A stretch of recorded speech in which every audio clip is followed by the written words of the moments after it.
आज जैसे कि हम पहले पिछले वीडियो में बताए थे कि जितने भी तत्व प्राकृतिक अवस्था में ऐसे पाए जाते हैं और जिनके बाह्यतम कक्षा में अष्टक पूरा नहीं होता है, वह चाहता है कि हम किसी न किसी दूसरे तत्वों के साथ मिलकर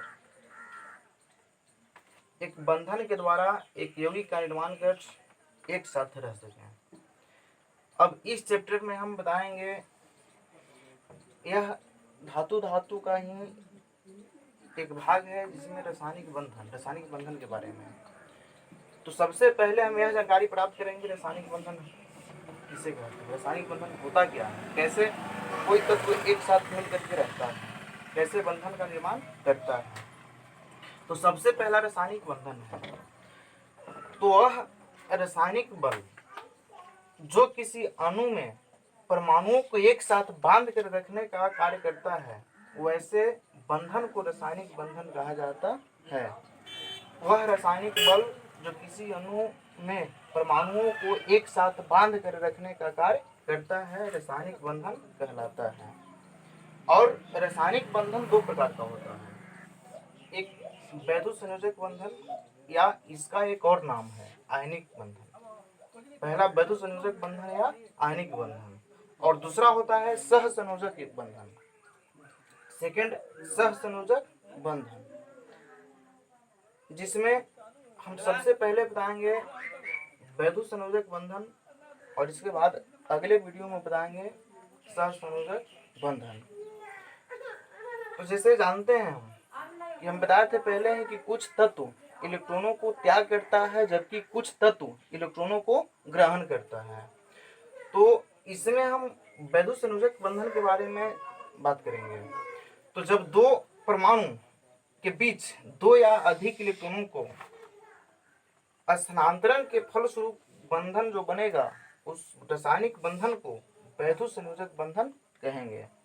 जैसे इसमें दो या दो से अधिक तत्व रहेगा तो एक तत्व इलेक्ट्रॉनों को त्याग करेगा जबकि दूसरा तत्व इलेक्ट्रॉनों को ग्रहण करेगा।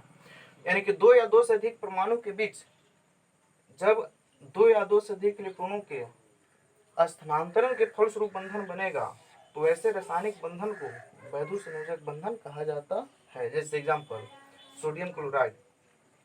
तो सोडियम क्लोराइड में हम जानते हैं कि सोडियम धातु है और क्लोरीन धातु है।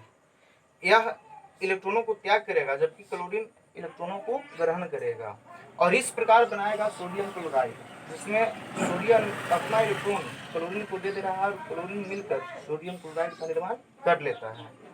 इसके बाद वैद्युत संयोजक यौगिक की विशेषताएं। कैसे वैद्युत संयोजक यौगिक बनता तो है, लेकिन इसका क्या क्या विशेषता है।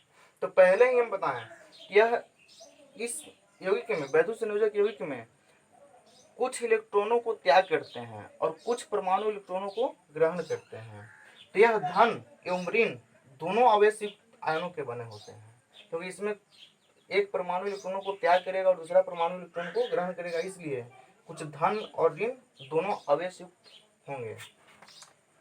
दूसरा, आयनिक यौगिक का द्रव्यमान क्वथनांक ये सभी उच्च होंगे। क्यों होंगे? क्योंकि हम पहले बता चुके कि इसमें एक धातु होगा और दूसरा अधातु होगा, एक इलेक्ट्रॉन त्याग करेगा और दूसरा ग्रहण करेगा, जिसके कारण इसका द्रव्यमान और क्वथनांक भी ऊंच हो जाएगा। ये जल में विलय होते हैं किंतु कार्बनिक यौगिक में अविलय होते हैं। जैसे सोडियम क्लोराइड घर में साधारण नमक देखे होंगे आप लोग, तो साधारण नमक जो होता है उसको जल में जैसे ही डालते हैं, पानी में जैसे ही डालते हैं तो वह जल में घुल जाती है, जबकि उसको यदि हम कार्बनिक यौगिक में डालेंगे तो कार्बनिक यौगिक में वह अविलय होगा, वह जल में कार्बनिक यौगिक में नहीं घुल पाएगा। इसी प्रकार यह द्रवित अवस्था में विद्युत के सुचालक होता है।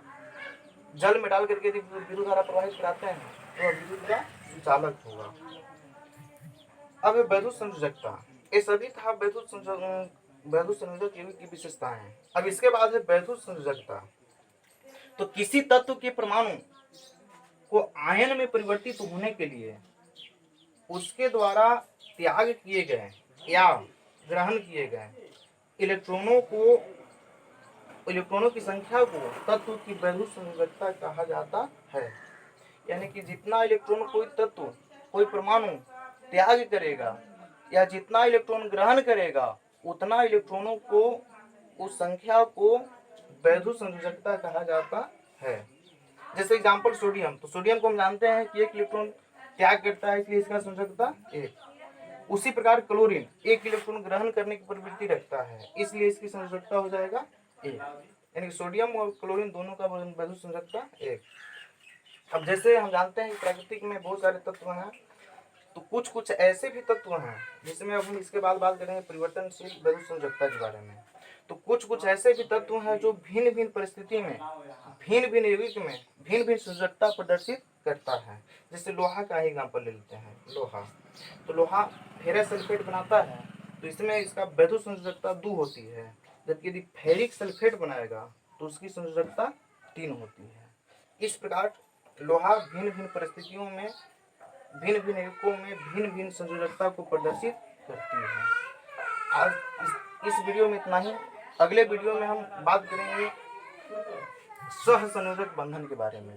तो सहसंयोजक बंधन में इलेक्ट्रॉनों के साझा के फलस्वरूप बंधन बनता है। इसमें 2 या 2 से अधिक परमाणु आपस में इलेक्ट्रॉनों का साझा करके बंधन बनाते हैं, उसको सहसंयोजक बंधन कहते हैं, और इसकी जानकारी हम अगले वीडियो में प्राप्त करेंगे।